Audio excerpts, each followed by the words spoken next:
A former Obama administration official said the tense post-debate exchange between Elizabeth Warren and Bernie Sanders was not a good look for either primary candidate. Ex-Department of Commerce advisor Stephen Cobb told Hill TV that no one came out of the argument looking particularly good, and suggested former Vice President Joe Biden had benefited from their feud.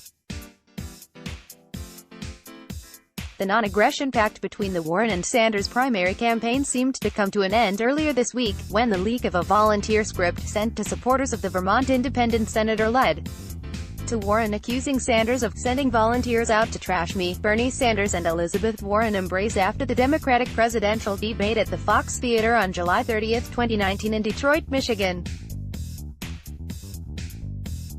Justin Sullivan, Getty Images. Warren then alleged that he had told her a woman could not beat President Donald Trump at 2020 election during private, a claim that Sanders has called ludicrous, and repeatedly denied.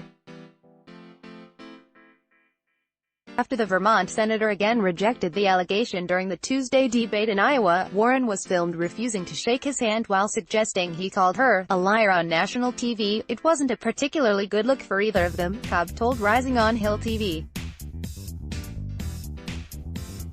It was pretty well put together through political theater to come up with the "you said I couldn't be president" to get everyone on stage to then say that women could be president, so she could deliver the line that she wanted. But the former Deputy Attorney General of Virginia went on to say the handshake rejection after the debate did not come off for either candidate. It goes to, "Well, you called me a liar. No, you called me a liar," the former Obama administration official said. It just evolved down. No one came out of that exchange looking particularly good. Speaking about the accusation Warren leveled against Sanders ahead of the Democratic debate in Iowa, Cobb said he was not going to guess and say who's right and who's wrong.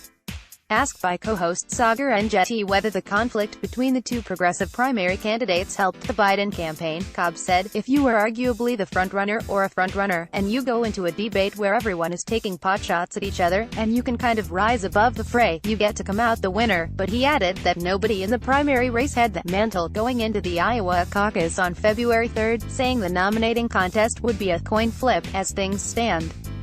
The 538 Democratic primary forecast has Sanders and Biden running neck-and-neck in Iowa at the time of writing, with both the Vermont senator and former vice president given 3 in 10 odds of winning the most votes in the Hawkeye state.